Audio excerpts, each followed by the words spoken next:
कुछ दिन पहले ही तमिलनाडु मामले में जेल से वापस आए यूट्यूबर मनीष कश्यप की मुश्किलें एक बार फिर से बढ़ गई है। जी हां, आपको बता दें कि जैसा कि आप सभी को पता है कि देश में लोकसभा के चुनाव के तारीखों का ऐलान कर दिया गया है और उसके साथ ही पूरे देश भर में आदर्श आचार संहिता लागू हो गया है। लेकिन इन सब के बीच इसको उल्लंघन करने के मामले में यूट्यूबर मनीष कश्यप की मुश्किलें एक बार फिर से बढ़ गई है और उन पर एफआईआर दर्ज हो गया है। क्या है पूरा मामला, आइए विस्तार से बताते हैं। आदर्श आचार संहिता उल्लंघन मामले में एफआईआर दर्ज की गई है। ये एफआईआर दरपा थाना में दर्ज करवाया गया है। यहां सेक्टर 8 के सेक्टर पदाधिकारी सह सीओ सुधीर कुमार यादव के बयान पर दर्ज की गई है। इसमें मनीष कश्यप, दरपा थाना के नरकटिया गांव निवासी प्रकाश शाह व 10 अज्ञात को आरोपित किया गया है।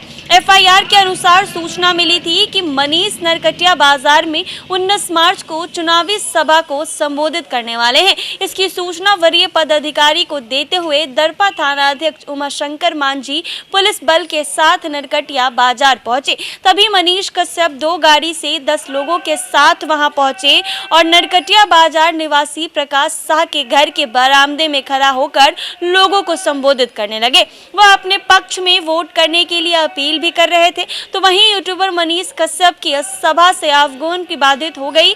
मनीष कश्यप से सभा के लिए आदेश लेने के संबंध में पूछने पर नहीं दिखाया गया। उसके बाद यूट्यूबर मनीष कश्यप ने बंकुटवा स्थान पर सभा को संबोधित किया। बिना अनुमति चुनावी सभा करने के मामले में मनीष कश्यप, प्रकाश शाह व 10 अज्ञात साथियों के खिलाफ आदर्श आचार संहिता को उल्लंघन का मामला दर्ज कराया गया है।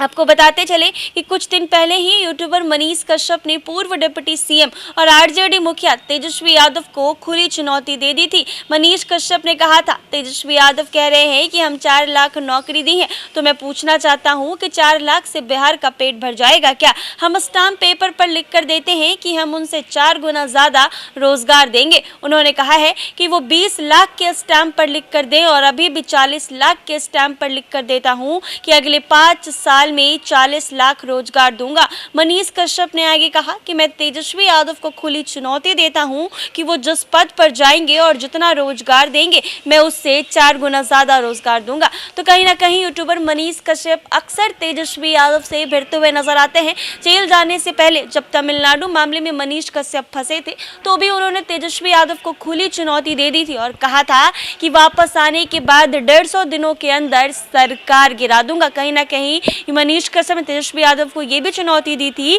कि वो कह रहे हैं कि उन्होंने 4 लाख नौकरी दी है, तो क्या 4 लाख नौकरी में पूरे बिहार के लोगों का पेट भर जाएगा? तो मनीष कश्यप ने कहा था कि हमें मौका दीजिए, हम 40 लाख पार नौकरी देंगे। तो कहीं ना कहीं तमिलनाडु मामले में अभी जेल से वापस आए यूट्यूबर मनीष कश्यप पर आदर्श आचार संहिता को उल्लंघन करने का मामला एक बार फिर से दर्ज हो गया है। क्योंकि जब देश में आचार संहिता लागू हो जाता है तब किसी को भी प्रचार प्रसार करना या फिर वोट मांगना या किसी भी सभा को संबोधित करना वर्जित होता है। लेकिन उन सबके बीच यूट्यूबर मनीष कश्यप ने ऐसा किया है तो उनके साथ साथियों पर एफआईआर दर्ज कराया गया है। ऐसे ही तमाम अपडेट्स के लिए बने रहें NBC 24 पर।